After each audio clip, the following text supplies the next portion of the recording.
Shalom, everybody. Good evening. How are you? Actually, it's not evening. It's 10 past 1 in the morning.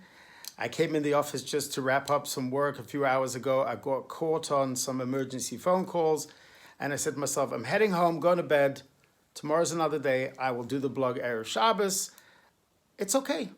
And then I thought to myself, wow, do you remember the messages that I received early this morning that had a tinge of Jewish guilt to them, such as, Rabbi, without your messages, I won't feel any inspiration. I can't get out of bed. My kids won't have breakfast. There'll be no laundry. Okay. I'll leave you with something very short and hopefully inspiring. I'll be very honest with you tonight. It was a horrible day.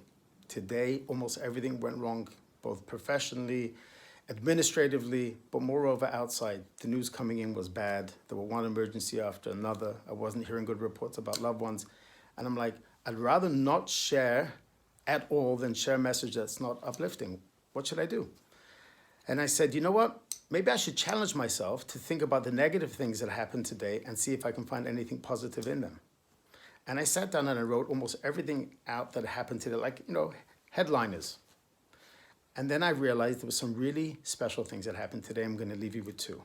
Amongst the darkness, amongst the sadness, there is a ray of positive that we always have to derive.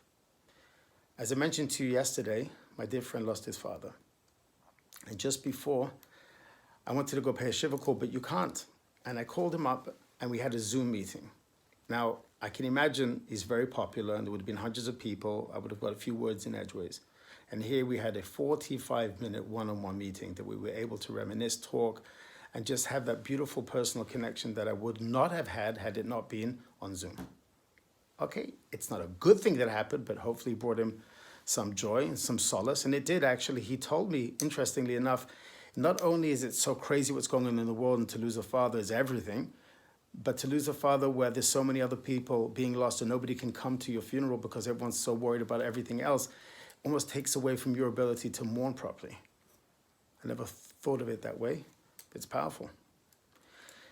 And then I said to myself, got to be something else even better happened today. And then, as I told you, it was a rough day.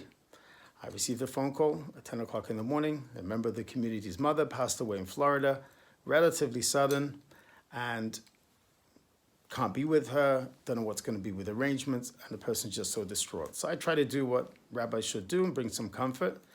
And then within 2 hours, there was a text message that went around asking everybody, can you please join us outside her home? But we're going to stay in our cars, and everyone's going to have a chance to pull up outside, roll down your window, well, push down the button for your window, and just have a chance to wish them comfort. Wow. I mean, I've seen drive-through movie theaters. Don's used to be a drive-through hot dog joint, pizza, bagel, whatever you call them. It was like amazing. I'm waiting in line as if I'm going to get a car wash. And there's the mother and her husband, the daughter and her husband and their children. And she's just waiting for people to run to the window and just blow kisses and just share words of comfort. And wow. So even in a time where we are so restricted, where people's attention needs to be focused on the right things, such as family, safety, security, financials, our work should be good. And then we turn to someone in the community that usually would all be at work, our rat race of a day, and not have the opportunity to go and pay a shiva call. And here, it was a pre-shiva call, and here, at 2 o'clock in the afternoon, everyone's driving up. Husband and wives, everyone in their own cars, waiting their turn. I'm thinking, that's the beauty of humanity, of being able to derive something positive and learn and change and adapt something positive from a negative. So when I think back of a hard day, yes, there's always going to be challenges in life because that's just every day of life. But am I able to look within the darkness and see something unique, different, and something uplifting that possibly without that darkness I wouldn't have been able to have? So it's a very basic concept, but it's a very beautiful one at the same time. So I ask you again, as I do every night, just to say a special prayer for those that are still on ventilators, that are worried they're going to get it, and additional people just unwell.